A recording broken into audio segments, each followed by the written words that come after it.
Hey guys, I've had a busy and eventful last couple of weeks, so haven't had a whole lot of time for any videos or updates to the city, but one thing I was able to do was do a mock modular library.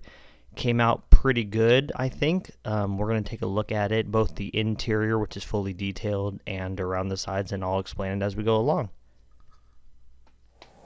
We'll start by taking a look at the front, where I used the sand green tiling like you would see with the old fishing store.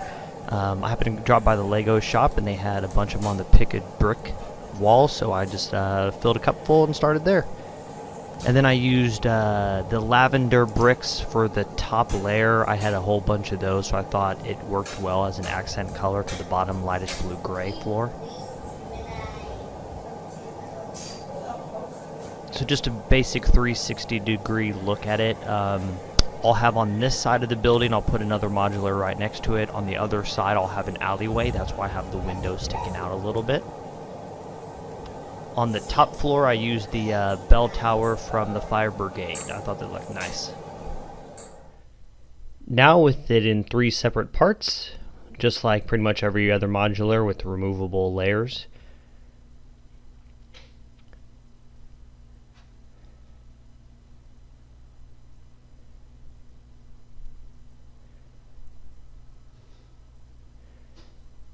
Pretty self-explanatory. Now we'll look at each of the individual levels.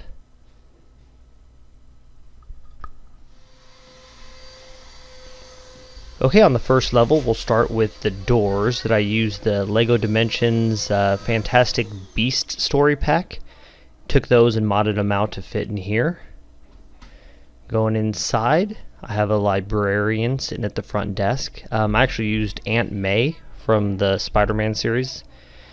And then here's a helper with a book cart with some books in it.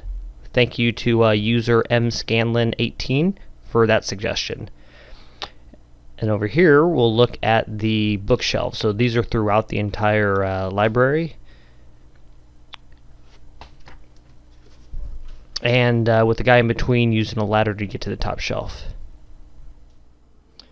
For the middle floor, clock on the outside. Basic windowing and tiling on the out, and inside we got those bookshelves again.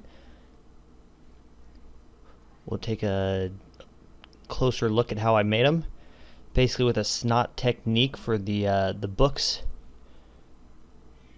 2x2 blocks and plates that squeeze into them.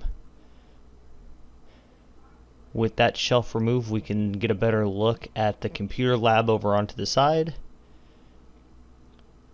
And then on the other end, we have an archaeologist with a map, and that one fell. It was in the bookshelf with a little space in between. I'll attempt to put it in there and fail because it's tough to do with one hand. So I'll just put it there for now.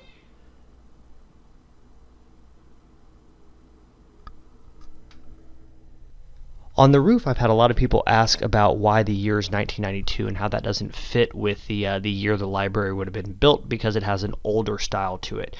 And the story is that in 1991, I was 11 years old, and that's when I started collecting city Legos and built a town in the basement of my parents' house. Now that I have my own house and my own basement with a large city, I kept the year as 1991 of being the founding of my town. So if you see my other video, the town hall has the year 1991 because that's when it would have been started. The library just came 1 year later. To finish up, I put the library next to a couple other modulars to check on the scale and size. The other two are just recolors of the pet shop set. Now the pet shop, which was blue, is now a red cell phone store. I think the library will fit nicely into my modular section of my city. If you haven't already, feel free to go back and watch the video I made a couple weeks ago that shows the entire city, which is nearly 400 square feet. And then the modular section in the city, which has 30 different buildings, not including these ones pictured, as I'll put those in there hopefully in the next couple weeks. Alright, thanks a lot, and I'll see you next time.